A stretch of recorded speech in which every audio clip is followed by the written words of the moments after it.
Nabi pernah bilang begini dalam hadisnya, kelak akan muncul 3 kekuatan Islam yang besar. Yang pertama dari Irak, yang kedua dari Yaman, yang ketiga dari Palestina.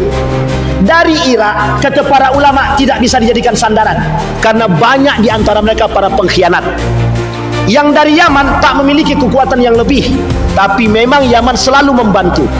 Dan yang ketiga dari Palestina, Syam, Palestina, Yordania, Suriah, kemudian satu lagi Libanon. Ini kekuatan Muslim akan muncul dari sini. A'udzu billahi minasyaitonir rajim. Bismillahirrahmanirrahim. Assalamualaikum warahmatullahi wabarakatuh. Alhamdulillahi rabbil alamin. Alhamdulillahilladzi arsala rasulahu bil huda wa dinil haq liyudhhirahu 'alad dini kullih wa kafa billahi shahida. Ashhadu an la ilaha illallah wahdahu la syarika lah wa ashhadu anna Muhammadan 'abduhu wa rasuluhu la nabiyya ba'da. Allahumma salli wa sallim wa barik ala hadzal nabiyil karim. Allahumma salli ala Muhammad wa ala ali Muhammad fil alamin innaka Hamidum Majid. Ya ayuhan nasu ittaqu rabbakum alladhi khalaqakum min nafsin wahidah wa khalaqa minha zawjaha wa batha minhuma rijalan katsiran wa nisaa'a wattaqullaha alladhi tasaaluna bihi wal arham innallaha kana 'alaikum raqiba. Wa qala Allah ta'ala ya ayyuhalladzina amanu ittaqullaha wa qulu qawlan sadida yuslih lakum a'malakum wa yaghfir lakum dhunubakum wa man yuti'illaha wa rasulahu faqad faza fawzan 'azima. Puji syukur kehadirat Allah dengan mengucapkan alhamdulillah rabbil alamin. Bersalawat kepada Nabi dengan mengucapkan Allahumma salli ala Muhammad wa ala ali Muhammad fil alamin innaka Hamidum Majid. Mudah-mudahan Allah memberkahi, Allah limpahkan rahmat dan karunia serta keberkahan. Insyaallah kita yang hadir husnul khatimah. Amin ya rabbal alamin. Baik Bapak Ibu sekalian yang berbahagia, di dalam hadis baginda Nabi Muhammad sallallahu alaihi wasallam yang dinukil oleh seorang ulama yang besar yang kelak melahirkan generasi yang besar setelah generasi yang besar. Ada 2 ulama terkenal di Indonesia, Hasyim Al-Asy'ari dan Kiai Haji Ahmad Dahlan. Kiai Haji Ahmad Dahlan mendirikan organisasi yang sangat terkenal disebut dengan Muhammadiyah. Kiai Haji Hasyim Al-Asy'ari setelahnya mendirikan organisasi 1926 setelah Kiai Haji Ahmad Dahlan meninggal dunia. Apa organisasi yang dibangun, yang didirikan? Organisasi yang didirikan adalah Nahdlatul Ulama. Apa alasan mendirikan itu? Karena wafatnya seorang ulama besar yang mendirikan organisasi besar, namanya Muhammadiyah. Dalam tulisan beliau dalam kitab Risalah Ahlus Sunnah wal Jamaah yang oleh Buya Hamka, di dalam tulisan Buya Hamka tentang dinamika umat itu disampaikan oleh Buya Hamka, atas kelak di akhir zaman itu manusia itu terpecah sekian banyak, yang terbagi dalam berbagai macam golongan. Di dalam hadis baginda Nabi Muhammad sallallahu alaihi wasallam, setidaknya Nasrani itu terbagi 71, sementara Yahudi terbagi 72. Tapi kemudian Ahlus Sunnah wal Jamaah atau Islam itu sendiri terbagi 73. Satu di antaranya Ahlus Sunnah wal Jamaah yang selamat, sisanya tidak selamat. Yahudi tak selamat, Nasrani tak selamat, Islam yang lain selain daripada Ahlus Sunnah wal Jamaah itu tak selamat juga. Dan itu zahir, hadisnya sahih, dinukil oleh sekian banyak para ulama. Pertanyaannya adalah, apa makna daripada 73 golongan, kata Nabi? Terpecah menjadi 73 golongan itu maknanya apa? Itu ternyata bahasa oleh para ulama hadis kiasan. Majelis Ulama Indonesia, khusus di Indonesia saja ada 1000 lebih aliran sesat. Itu Majelis Ulama Indonesia rilis 1000 lebih. Dalam tulisan Majelis Ulama Indonesia ada 10 karakter daripada aliran sesat yang dianggap sesat oleh Majelis Ulama Indonesia. Pertanyaannya, yang tadinya 73 di Indonesia saja 1000 lebih. Maka kata Ibnul Qayyim Al-Jauziyah, saya mengutip dan menukil perkataan Ibnul Qayyim Al-Jauziyah, fitnah yang terbesar kelak di akhir zaman itu cuma dua, syubhat dan syahwat. Nah, persoalan syubhat itu persoalan yang paling berbahaya lagi, yang kelak melahirkan tahayul bid'ah dan khurafat, yang menjadi agenda besar daripada pemurnian akidah pada masanya, post-puritanism. Siapa yang mempelopori hal tersebut? Kiai Haji Ahmad Dahlan pada masanya, untuk kilas balik Indonesia, yang kemudian pada masa itu todongan banyak yang menganggap bahwa apa yang dilakukan Kiai Haji Ahmad Dahlan itu adalah bentuk daripada pengacauan umat dan pembelah. Mereka tuduh begitu. Alasannya kenapa? Alasannya menghapus yang disebut dengan bid'ah, tahayul dan khurafat, yang kelak di akhir zaman itu menjadi fitnah terbesar. Dalam bahasa lain fitnah syubhat, anak daripada fitnah syubhat itu kelak ada namanya bid'ah. Dan Nabi bilang dalam hadisnya, kelak di akhir zaman itu, kata Nabi, pelaku-pelaku bid'ah itu bertebaran dan sangat banyak sekali. Bapak Ibu sekalian yang berbahagia, pada masa baginda Nabi Muhammad SAW hidup, masa Nabi masih hidup, itu Nabi palsu setidaknya 7 orang. Pada masa Nabi hidup itu ada 7 Nabi masih hidup. Sampai Nabi bilang begini, satu ketika Nabi ingin memberikan harta rampasan kepada para sahabat, diberikan kepada para pejuang. Datang seorang pemuda bernama Dzul Khuwaisirah. Ini perlu diingat baik-baik nama ini. Dalam sejarah nama ini punya peran besar dalam memecah belah umat, termasuk membunuh para sahabat. Namanya Dzul Khuwaisirah. Dzul Khuwaisirah ini hidup pada masa Nabi. Ketika Nabi memberikan harta rampasan itu, kemudian dia bilang begini, "Hei Muhammad, i'dil." "Mala a'dil?" kata Nabi Muhammad. Nabi dibilang, "Hei Muhammad," dia tidak pakai kata Rasul, tidak pakai kata Nabi, tidak. Dia bilang, "Hei Muhammad, yang adil dong," kata dia. Tapi kemudian Nabi bilang, "Kalau aku tak bisa berlaku adil, siapa yang bisa berlaku adil?" Kata Nabi. Kata Umar bin Khattab, "Pokoknya Nabi kita bunuh aja nih orang, tak niat naktul," kata dia. Ini Umar bin Khattab, karakter dia. Umar paling anti dengan kesesatan, paling anti. Sehingga bagi Umar kesesatan itu, bagi pelaku kemusyrikan itu nyata. Bapak Ibu sekalian yang berbahagia, di dalam Al-Quran ada 3 kalimat yang harus kita pahami. Yang pertama ada yang disebut dengan kafaru. Kalimat kafaru ini itu disandarkan kepada siapa? Dalam Al-Quran ada disebut 2 golongan. Kafaru ini Yahudi wan Nasara. Pertanyaannya, Nasara ini siapa? Apakah Nasrani yang kita pahami hari ini? Kristiani? Bukan. Coba sandingkan kalimat itu dalam sejarah. Nasara itu bagian daripada orang-orang Yahudi yang pengikut daripada Nabi Isa, yang mengaku mengikuti Nabi Isa. Pertanyaannya, yang mengikuti Nabi Isa ini siapa? Bani Israel. Yang kelak dari Bani Israel ini muncul kelompok yang disebut dengan Yahudi. Maka para ulama Quran mengatakan yang disebut dengan kafaru ini siapa? Yahudi wan Nasara.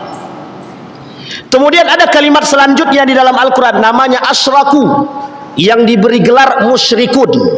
Siapa musyrikun di situ? Ma'adal Yahud wan Nasara, selain daripada Yahudi dan Nasrani. Majusinya masuk. Maka ada yang mengatakan, mohon maaf jangan tersinggung, ada yang mengatakan majusinya hari ini tuh Syiah. Majusinya hari ini Syiah. Bahkan ada yang lebih frontal mengatakan, seorang alumni India dan mengambil jurusan Al-Quran di Universitas Islam Madinah, apa kata dia? Musyrikunul yaum, orang musyrik hari ini itu majusil ad, majusi sekarang. Siapa mereka? India. Sampai berani dia katakan India. Kenapa dia katakan India? Laisan minan Nasara, mereka bukan dari orang Nasara. Dan ini poin penting, Pak. Asyraku, orang-orang musyrik. Pertanyaannya, siapa orang-orang musyrik di sini? Yang menyembah selain daripada Allah, atau orang muslim yang menyembah selain daripada Allah, atau menduakan Allah? Masuk dalam kategori asyraku. yang menyembah patung musyrik, yang menyembah matahari musyrik, yang menyembah api, yang menyembah dan lain sebagainya, masuk dalam kategori musyrikun. Ternyata yang dimaksud asyraku dalam Al-Quran adalah mereka ini. Nah, maka dikatakan majusinya dari golongan umat muslim itu, sebagian ulama mengatakan Syiah sekarang. Tapi ini tak ada kaitan antara perang perang Israel dengan Iran ya. Nanti kapan-kapan kita sikat itu. Tapi poin pentingnya di situ, Pak. Asyrakunya di situ. Maka Yahudi dan Nasara dan asyraku orang-orang musyrik. Yahudi dan Nasara masuk dalam kalimat kafaru, orang-orang yang kafir.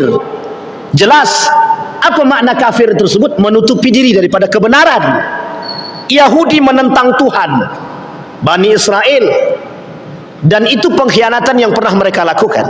Nasara sama, yang menyalib Nabi Isa alaihissalam dalam pandangan mereka, meskipun bukan Nabi Isa yang disalib. Kembali kepada poin tadi. Pada masa Nabi Muhammad SAW hidup bergandengan Yahudi, Nasara di Madinah, dan uniknya hidup di masa Nabi juga yang bersanding dengan Nabi bukan hanya Yahudi, bukan hanya Nasara, tapi juga al-munafiqun. Yahudi sempat masuk Islam ketika kiblatnya masih di Masjidil Aqsa. Kata kaum Yahudi, kami akan tetap bersama dengan Muhammad dan kami muslim. Setelah perintah atau turun, apa yang turun? Ayat, fawalli wajhaka syatral masjidil haram, hadapkan wajahmu ke Masjidil Haram. Apa kata kaum Bani Israel atau apa kata kaum Yahudi? Kami tidak beriman kepada Muhammad, liyuthabbita bihi fuad. Nah, Allah pengen tahu di antara ketika berpalingnya Masjidil Haram, Masjidil Aqsa atau kiblat ke Masjidil Haram, itu yang pertama kali murtad itu kaum Yahudi. Apa kata kaum Yahudi? Kami tak sejalan dengan Muhammad, gitu. Coba bayangkan. Itu ketika berpaling. Hidup di masa Nabi, Yahudi, Nasara. Dan paling berbahaya, kata Nabi, di antara dua ini, jelas kekufuran mereka, tapi ada para pelaku-pelaku musyrikun yang dikategorikan munafiqun. Orang munafik hadir pada masa Nabi.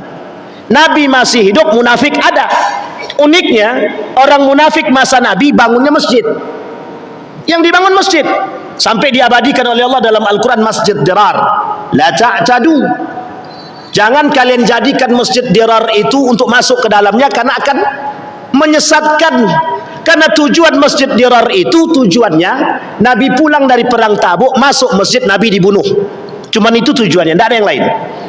Karena sakit hati, kekuasaan, jabatan, tempat diambil alih oleh baginda Nabi.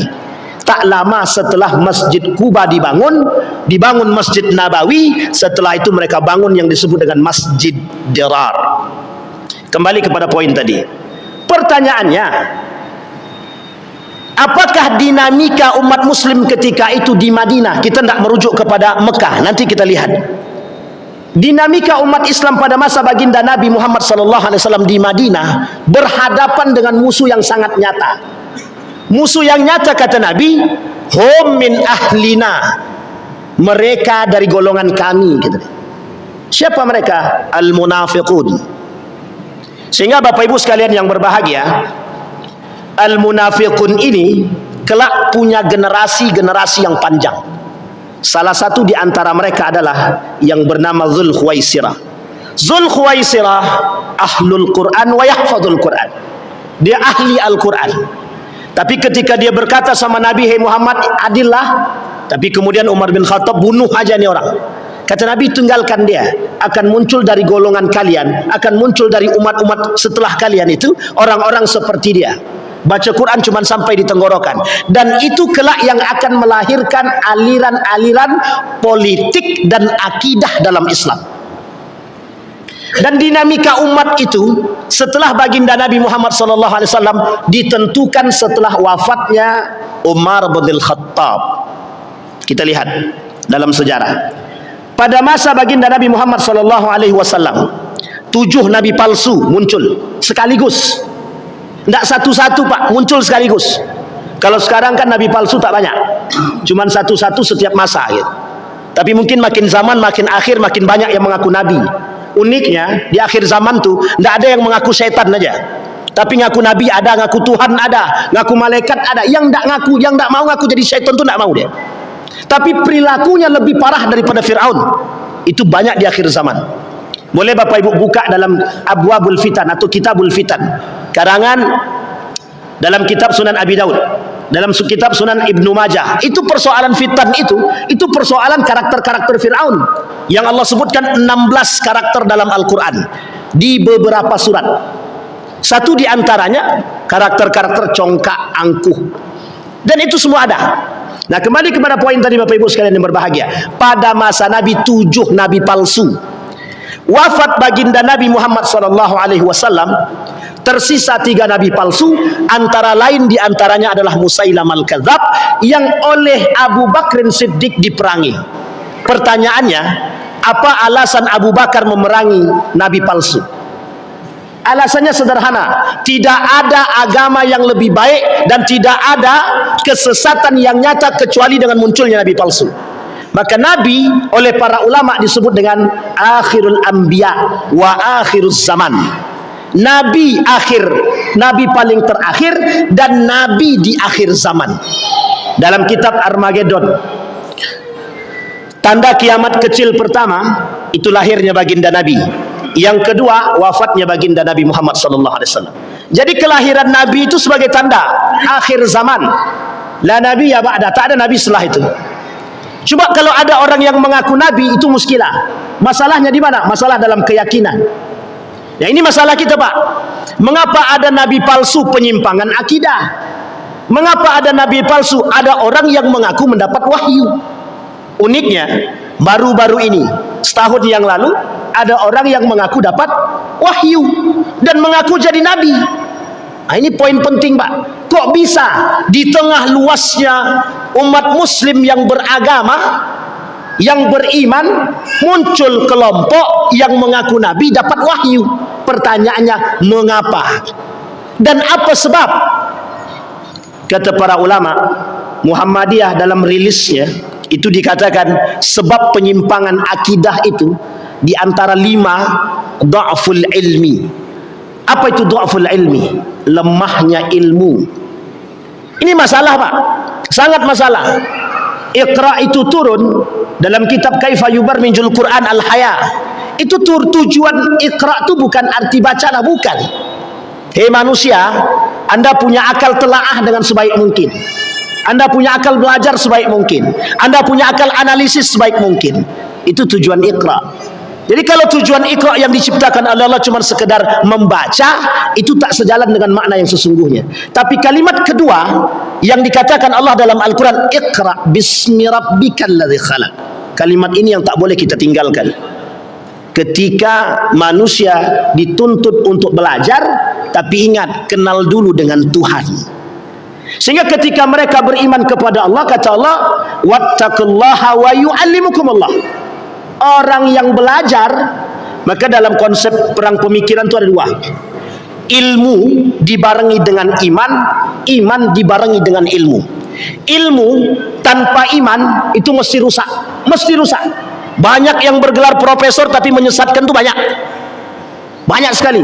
Tak perlu saya sebutkan. Kalau saya sebutkan kaget semua kita. Dan mereka rata-rata bergelar profesor.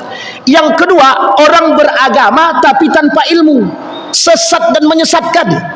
Dha'ful ilmi menyebabkan munculnya syubhat dalam agama. Apa kata Wahbah Zuhaili? Maaf, bukan Wahbah Zuhaili. Syekh Mutawalli Sya'rawi. Syubhat terbesar itu dan bid'ah terbesar itu ada terletak pada urusan agama. Itu yang terjadi. Musailam al-Kadzab itu kesombongan dia cuma satu saja. Dia merasa dapat wahyu karena kehebatan dia ahli syair. Waktu itu orang yang ahli syair itu sangat terhormat sekali. Sehingga oleh Musailam al-Kadzab merasa punya kelebihan dalam syair, merasa punya kelebihan dalam bahasa Arab. Dia coba buat syair tentang tandingan Al-Quran, lebih tepatnya dalam ilmu gajah. Di Al-Quran ada al-fil, Mereka buat juga al-fil, tapi maknanya berbeda. Diketawakan oleh pengikutnya Musailam al-Kadzab. Ngamuk dia. Kata Musailam al-Kadzab, kalian ketawakan pemimpin kalian, nabi kalian. Oleh Abu Bakar diperangi, Pak. Jadi pekerjaan Abu Bakar ketika itu berat, sangat berat sekali. Kita sekarang ini tidak terlalu berat perjuangan kita, karena pada masa itu kalau tidak diperangi oleh Abu Bakar, maka bisa dipastikan Islam tak akan pernah kita dengar. Satu. Yang kedua, yang diperangi oleh Abu Bakar orang-orang murtad. Yang ketiga, orang yang tak mau bayar zakat. Ketiga-tiga poin ini, itu kalau tidak diperangi oleh Abu Bakar pada masanya, itu rusak, serusak-rusaknya. Ketika baginda Nabi wafat di Mekah, setengah penduduk Mekah murtad. Uniknya di Madinah, Abu Bakar ada, Umar ada, hampir mayoritas itu bertahan, tapi sebagian kecil murtad. Nabi masih ada di situ jasadnya, belum dikuburkan. Coba bayangkan, pertikaian terjadi di antara mereka dalam kondisi Nabi belum dikuburkan. Jadi Bapak Ibu sekalian yang berbahagia, banyak penyebab munculnya dinamika umat Islam pada masa itu, sehingga baginda Nabi harus berhadapan betul dengan kaum kufar, orang Yahudi dengan congkaknya, sampai Nabi mengusir mereka dari Madinah. Uniknya, kata Nabi, ada orang dari golonganku justru ingin menghancurkan diriku, namanya al-munafiqun. Dan ini disebutkan dalam Al-Quran di berbagai macam ayat dan di berbagai macam surat. Ada di surat Taubah, ada satu buku judulnya Al-Nifaq wal Munafiqun fi Dawi Surat Taubah. Ada namanya Al-Munafiqun dalam surat Al-Munafiqun itu sendiri. Sampai saking seriusnya Allah memberikan persoalan munafik ini, turun satu surat. Dalam surat itu bernama Al-Munafiqun. Pertanyaannya, Al-Munafiqun ini dari golongan umat muslimkah atau munafikkah? Dari golongan umat muslimkah atau orang kafirkah? Munafikun ni kafir atau orang muslim? Syekh Saleh Fauzan dalam kitabnya Aqidah, Syekh Saleh Fauzan dalam kitabnya Aqidah menuliskan an-nifaq terbagi dua, nifaqul asghar wal akbar, dan itu dari golongan orang-orang muslim, izharul Islam wa ibtalul kufri, munafik semua. Pertanyaannya adalah, kapan munculnya aliran-aliran itu? Apakah secara eksplisit muncul pada masa Nabi? Tak. Pada masa Nabi benih-benih kerusakan itu muncul, tapi lebih tepatnya setelah wafatnya Umar bin Khattab. Jadi Umar bin Khattab oleh Nabi disebut sebagai pintu penghalang fitnah. Dalam kitab Mauqiful Al-Fitan fi Mauqiful Ulama fil Fitan, sikap para ulama dalam persoalan fitnah. Satu di antaranya dalam kitab tersebut dibahas persoalan pertama. Ketika pintu ini terbuka, maka semua fitnah mengalir. Hudzaifah tanya, "Atadruna man huwal bab?" Tahu kalian siapa pintu tersebut? Dijawab oleh para sahabat, tidak ada yang tahu. Kata Hudzaifah bin Yaman, "Huwa Umar bin Khattab." Apa yang terjadi? Wafat Umar bin Khattab, semua fitnah itu terbuka.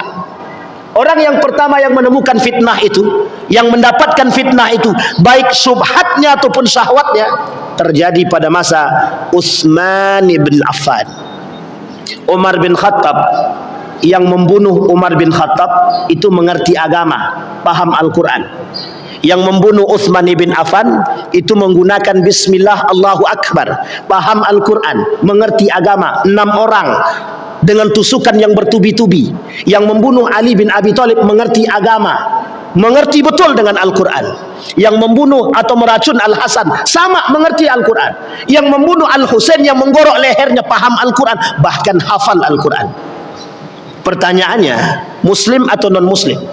Muslim atau kafir? Muslim. Artinya yang membunuh muslim itu sendiri. Dengan dalih, dengan kalimat Al-Quran, dengan kalimat Islam. Sama, Pak.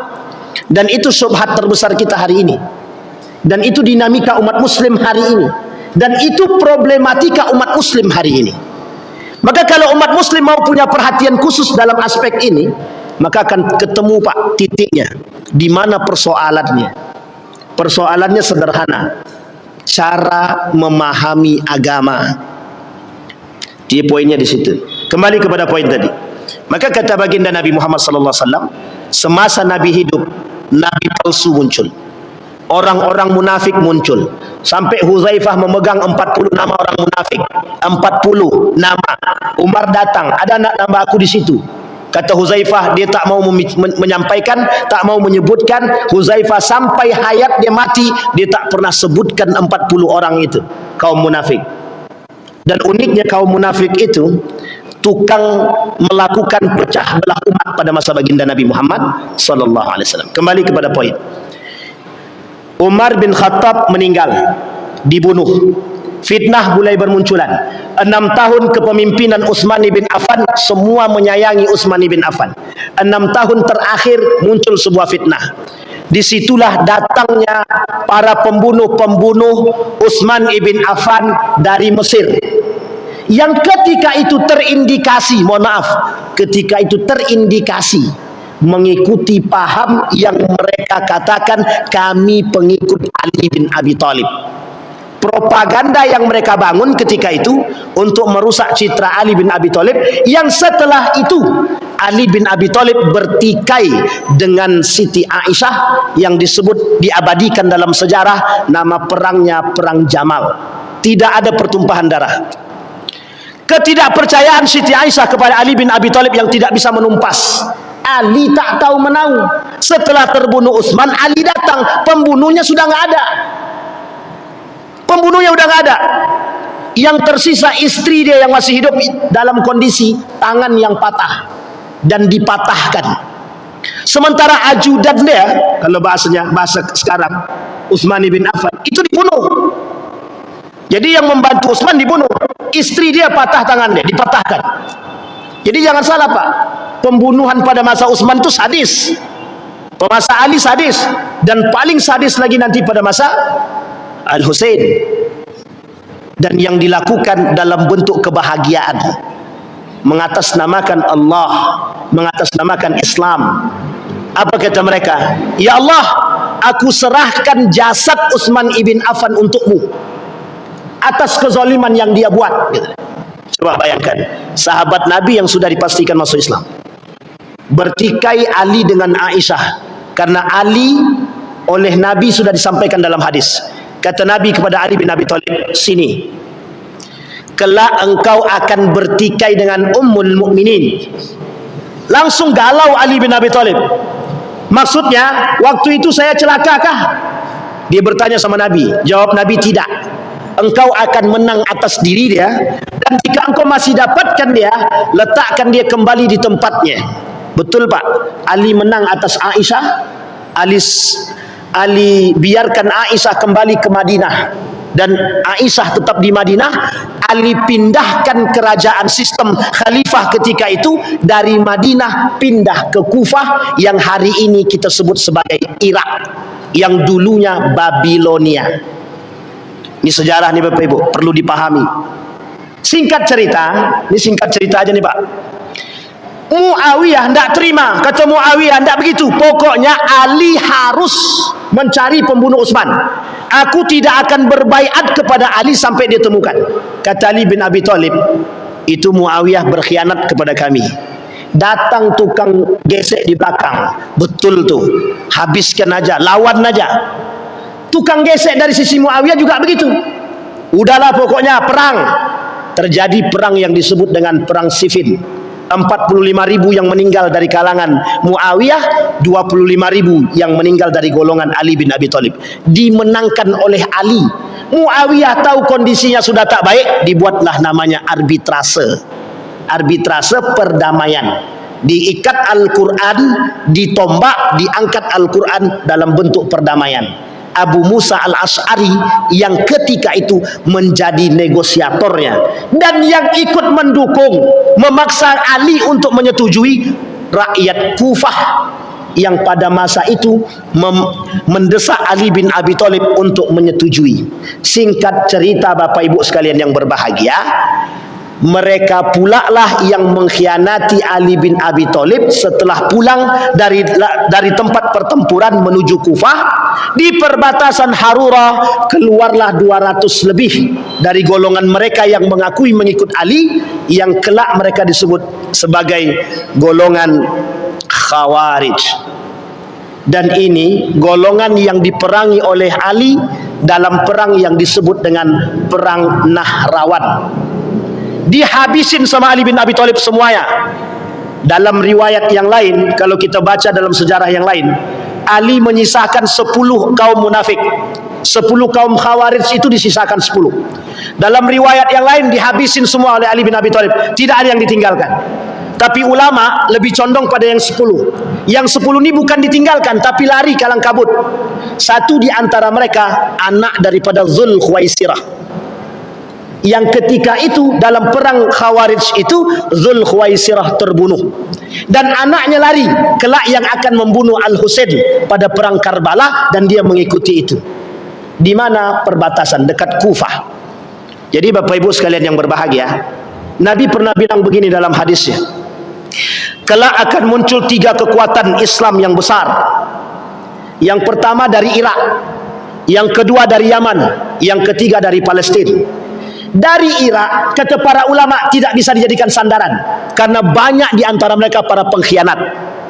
Yang dari Yaman tak memiliki kekuatan yang lebih, tapi memang Yaman selalu membantu. Dan yang ketiga dari Palestina, Syam, Palestina, Yordania, Suriah, kemudian satu lagi Libanon.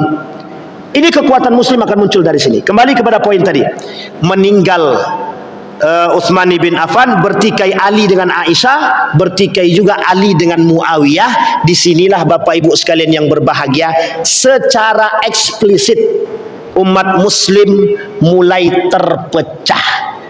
Muncul kelompok pertama yang disebut dengan Khawarij. Dan orang-orang yang masih bersama dengan Ali bin Abi Thalib, mereka mengatasnamakan nahnu Syi'i, pengikut keluarga baginda Nabi Muhammad sallallahu alaihi wasallam, yang kita kenal hari ini sebagai Syiah. Sampai di sini bisa dipahami Bapak Ibu ya. Jadi poin penting dalam sejarah ini tidak boleh kita lupakan. Dan di masa inilah Bapak Ibu sekalian yang berbahagia, persoalan agama mulai terpecah secara luas. Ditambah lagi ketika Al-Hasan Ali meninggal, dibunuh oleh Ibnu Muljam, salah satu orang-orang Khawarij, yang kemudian dilanjutkan dalam kesepakatan para sahabat mengangkat Al-Hasan menjadi khalifah yang diberontak oleh Muawiyah. Nanti sistem monarki pertama dalam sejarah, sistem monarki pertama, nepotisme pertama dalam sejarah umat Muslim itu terjadi pada masa Muawiyah ibn Abi Sufyan, yang mengangkat anak kandungnya menjadi pemimpin yang bernama Yazid ibn Muawiyah, yang oleh ulama Damaskus pada masa itu disepakati akan kefasikannya. Jadi Bapak Ibu, sejarah pernah terjadi orang fasik jadi pemimpin itu pada masa Yazid bin Muawiyah, disepakati oleh ulama-ulama Syam. Jadi kalau sekarang banyak pemimpin fasik, itu sebenarnya mungkin cicit-cicit daripada Yazid bin Muawiyah. Mungkin bisa jadi cicit-cicit Fir'aun lah. Sampai di sini bisa dipahami Bapak Ibu. Nah, muncul kelompok yang pertama yang akan kita bahas malam hari ini, yang oleh sebagian ulama dikategorikan sebagai aliran sesat dan memusuhi. Nama dia Syiah. Ini tak ada kaitan dengan Iran dan Israel, tapi kalau mau dikaitkan nanti kita kaitkan. Iran, kapan ada orang Syiah di Iran? Persia. Itu setelah terjadinya bombardir yang dilakukan Daulah Abbasiyah pada masanya. Daulah Umayyah pada masanya. Tersebarlah orang-orang ini yang tak suka dengan penduduk Kufah. Ada yang pindah ke Persia, Iran, ada yang pindah ke tempat yang lain, ada yang ke Mekah, ada yang ke Madinah, semua tersebar. Termasuk satu sisi Persia ketika itu yang kita sebut hari ini sebagai Iran. Ini cikal bakal Syiah di Iran. Dan ini Bapak Ibu sekalian yang berbahagia, dalam sejarah Iran dalam sejarah adalah kota yang punya mental perang terbaik di dunia. Dan Iran pernah punya mental menang pada masanya. Ketika Babilonia yang begitu besar pernah ditaklukkan oleh Persia pada masanya. Jadi kalau sekarang Iran bangga dengan mengatakan kami siap berperang, itu karena mental dia, mental nenek moyang. Dulu Iran pernah kerjasama dengan Yahudi untuk menaklukkan Babilonia. Orang Yahudi itu berada di Babilonia. Jadi orang Yahudi di Babilonia berkhianat kepada Iran. Babilonia itu Irak sekarang. Orang-orang Babilonia pengkhianat, Yahudi di Babilonia juga berkhianat. Sehingga ketika itu mudah bagi Persia menaklukkan Babilonia. Singkat cerita Bapak Ibu sekalian yang berbahagia, pada masa dinasti Abbasiyah muncul kelompok yang mengatasnamakan secara eksplisit dan terang-menerang yang disebut dengan Syiah. Ali sudah terbunuh, Al-Hasan sudah meninggal, Al-Husain sudah dipotong, dan pembunuh Al-Husain wal Hasan itu orang-orang Kufah, dan yang berkhianat kepada Ali orang Kufah. Semuanya Kufah yang kelak menjadi Syiah di sana. Jadi Syiah pertama itu di Kufah, pengkhianat Pak. Irak itu pengkhianat pada masanya. Kalau sekarang wallahu alam, tapi oleh sebagian para pengamat tetap pengkhianat. Karena mereka pernah meminta surat, melayangkan surat kepada Al-Husain untuk kembali ke Irak untuk memberontak kepada Yazid bin Muawiyah. Oleh Yazid ditekan, kalau kalian mau selamat, anak istri kalian masih bisa makan, balik arah, udah pulang, bubar semua berkhianat kepada Al-Husain. Karena sudah di tengah jalan, mau tak mau lanjut, akhirnya diarahkan ke Karbala, dibunuh di situ. Dan pembunuhan tersadis dalam Islam itu masuk dalam kategori pembunuhan Al-Husain, yang oleh Nabi sudah disampaikan ketika Nabi mencium leher daripada Al-Husain, dan Nabi pernah mencium bibir Al-Hasan. Al-Husain iri sama Nabi, sama Al-Hasan. Kenapa kok Al-Hasan dicium bibirnya sementara aku leher? Disampaikan oleh Nabi kepada anaknya Fatimah, kelak cucuku akan mati, meninggal setelah melakukan perdamaian. Betul Pak, Al-Hasan itu yang mendamaikan. Dan diracun, dicium di bibir karena kelak diracun, dicium di leher karena kelak lehernya putus. Dan pembunuh-pembunuh ini, insyaallah kapan waktu kita kaji tentang Karbala, biar Bapak Ibu tahu sejarah Karbala itu yang sangat-sangat menyakitkan, menyedihkan banget. Uniknya dalam sejarah Karbala itu, anaknya Al-Husain itu yang baru lahir 6 bulan, itu di samping medan perang di pinggiran Karbala itu ada sungai. Sedang minum, ditembak pakai panah, tembus Pak lehernya leher daripada anak daripada Al-Husain. Cara membunuhnya begitu Pak. Dalam bayangan mereka yang membunuh Al-Husain itu, biar Bapak Ibu tahu, itu mereka membunuh Bismillahi Allahu Akbar. Coba bayangkan, itu dalam aspek sejarah begitu disampaikan. Maka kalau sekarang kita temukan ada umat muslim membunuh muslim dengan ucapan Bismillah, itu sebenarnya bagian daripada perbuatan yang sama. Dan itu yang terjadi sekarang. Tapi uniknya, sejarah itu terulang. Fir'aun tak disebutkan nama asli, tujuannya satu saja. Karakter Fir'aun pasti akan terulang. Dan sekarang sudah banyak Fir'aun yang lain. Qarun, banyak Qarun sekarang. Kemudian Haman, penasihat-penasihat ulung dalam kemusyrikan dan kemaksiatan, itu banyak Pak. Dan tidak disebutkan nama asli, karena kelak karakter itu pasti akan terulang. Sama Pak. Dan itu disampaikan oleh Allah dalam Al-Quran.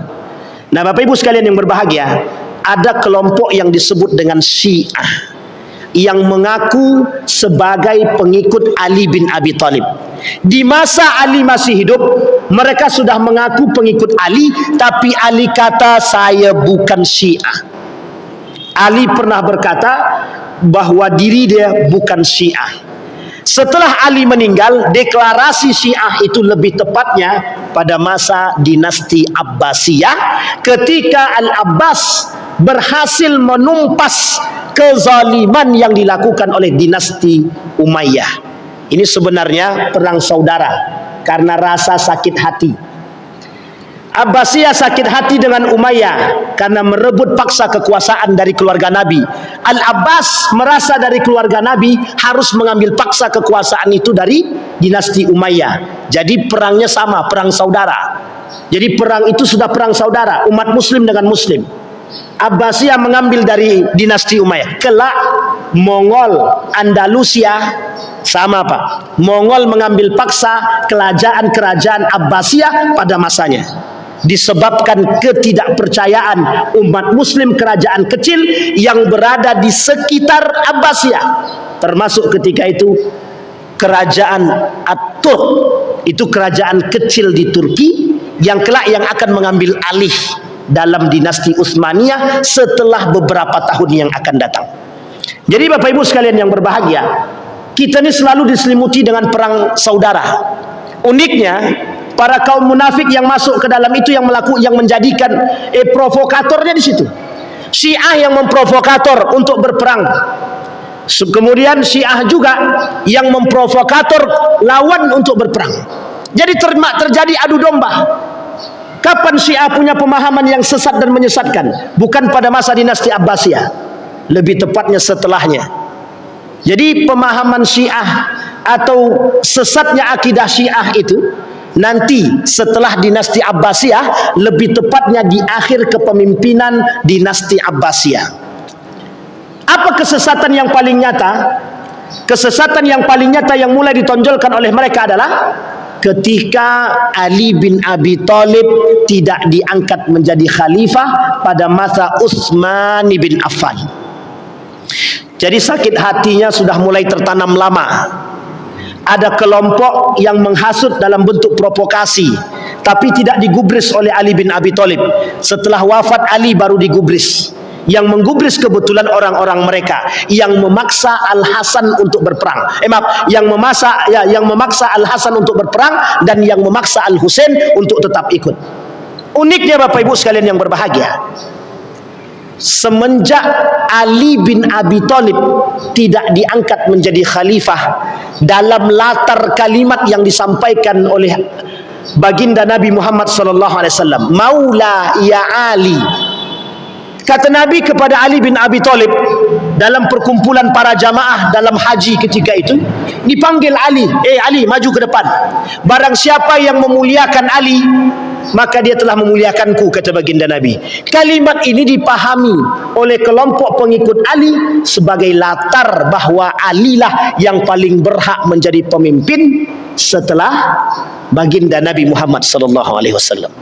Oleh Abu Bakar, ya Abu Bakar Bapak Ibu, kata mereka, nanti kita lihat sejarahnya dalam kitab Nahjul Balaghah dan dalam kitabnya, saya lupa nama kitabnya itu ada dalam kitab itu. Apa kata mereka? Abu Bakar dengan Umar bin Khattab memaksa masuk ke rumah Ali bin Abi Thalib dan Fatimah. Singkat cerita, mereka paksa Fatimah untuk berbaiat kepada Ali bin Abi Thalib. Berbaiat kepada Abu Bakar Siddiq. Tapi Fatimah tidak mau karena baru meninggal ayah tercinta. Singkat cerita, dalam kitab As-Saqifah namanya, dalam kitab itu didorong oleh Umar bin Khattab pintu rumahnya Fatimah mengenai kepala Fatimah, kemudian Fatimah jatuh. Pintu tersebut berada di atas badan Fatimah, diinjaklah oleh Umar bin Khattab sampai dia wafat. Ini fitnahnya kaum Syiah terhadap Umar bin Khattab dan Abu Bakar ketika mereka meminta baiat kepada Ali bin Abi Thalib dan Fatimah. Sampai akhir hayat memang Fatimah tidak berbaiat kepada Abu Bakar. Ada alasan, ada. Karena Fatimah ketika itu sampai pada masa 6 bulan belum sanggup untuk keluar karena kesedihan yang dialami atas wafatnya ayahanda. Jadi Bapak Ibu sekalian yang berbahagia, Syiah ini kelompok yang tukang suka balik fakta. Ini kalau dikait-kaitkan kan enak sebenarnya Bapak Ibu. Syiah ini kelompok yang pandai bertakiyah. Tahu Bapak Ibu takiyah ya? Pokoknya memutarbalikkan fakta lah. Itu hobi sekali Syiah tuh. Pada tahun 2008, kalau saya tak khilaf, ada pemuka Syiah di Indonesia menyebarkan buku-buku paham-paham Syiah dalam ajaran-ajaran keagamaan di Indonesia. Oleh Majelis Ulama Indonesia dipanggil. Kemudian mereka berangkat ke Iran dan disampaikan di sana kepada pemuka Iran ketika itu, pemuka orang-orang Syiah, tolong jangan sebarluaskan lagi paham Syiah di Indonesia. Dalam ucapan itu mereka katakan, siap, kami tak akan sebarkan. 2 tahun kemudian ada namanya percetakan Mizan di Yogyakarta menyebarkan isu-isu benih-benih Syiah. Nah, itu kita nih sekarang kalau Syiah itu memang sangat banyak sekarang. Dan Syiah itu sekarang ada di struktural. Banyak. Dulu di Pekanbaru ini ada namanya Ustadz, pernah datang ke sini Ustadz Sofwan, yang pernah diusir oleh Ustadz Roni Chandra, yang mengisi di hari Rabu. Itu pakar Syiahnya Riau yang dikenal, yang mengusir Ustadz Sofwan itu. Dan mereka pandai bertakiah. Mereka tak mau berdebat dalam urusan solat, tapi mereka mau berdebat dalam urusan filsafat. Dan itu berperang dalam filsafat. Tujuannya satu saja, membuat pola pikir kita yang Sunni ini untuk berubah. Sehingga mereka perang Sunni dan Syiah ini terus berkelanjutan. Seorang pakar tafsir, namanya siapa namanya itu, penulis kitab tafsir Al-Misbah, Quraisy Shihab, dalam tulisannya dia tulis begini, mungkinkah Sunni dan Syiah bersatu? Kalimat itu diulang oleh Ali Khumaini beberapa waktu yang lalu. Hei orang-orang Syiah, udah tidak saatnya kalian untuk menyebarluaskan paham Syiah ke Sunni. Saatnya kita bersatu. Sampai di sini paham Bapak Ibu? Profil yang dibuat oleh Syiah ketika itu dalam kedustaan yang nyata. Syiah tak akan mungkin bersatu dengan Sunni, itu tidak mungkin. Syiah itu musuh nyata kita, pengkhianat terbesar dalam Islam, selain daripada kelompok yang disebut dengan Khawarij. Nanti Bapak Ibu, di pertemuan selanjutnya mudah-mudahan jika Allah izinkan kita ketemu, kita sampaikan aturan-aturan kesesatan yang dimiliki oleh kelompok Syiah, yang sebagian itu mohon maaf, sebagian itu masuk dalam tradisi-tradisi umat muslim yang ada di Indonesia. Bahayanya di situ. Itu bagian daripada bid'ah dan syubhat yang harus menjadi perhatian kita kelak terhadap kelompok-kelompok Syiah. Apa kata Erdogan dalam satu pemahaman? Israel itu musuh yang nyata, kita tetap harus melawan. Tapi Syiah juga musuh kita, kita harus siap bersikap dengan mereka. Artinya apa? Mendukung Iran saat ini mungkin bagian daripada perbuatan, sikap. Tapi berhati-hati atas problem ideologi Syiah, wajib lebih waspada. Itu Erdogan yang bilang, bukan saya. Tapi saya cuma mentafsirkan maknanya. Kenapa demikian? Ketakutan paham Syiah itu jelas.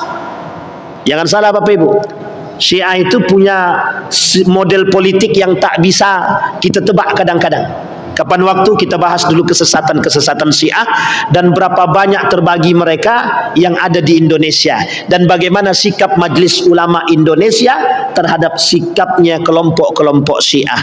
Mudah-mudahan ada manfaat bagi kita semua, mudah-mudahan bisa diambil pelajaran, mudah-mudahan kita punya sikap yang baik terhadap aliran-aliran dan golongan-golongan yang menyesatkan. InsyaAllah kita semua husnul khatimah. Wa'tabiru ya ulil absar la'allakum tuflihun.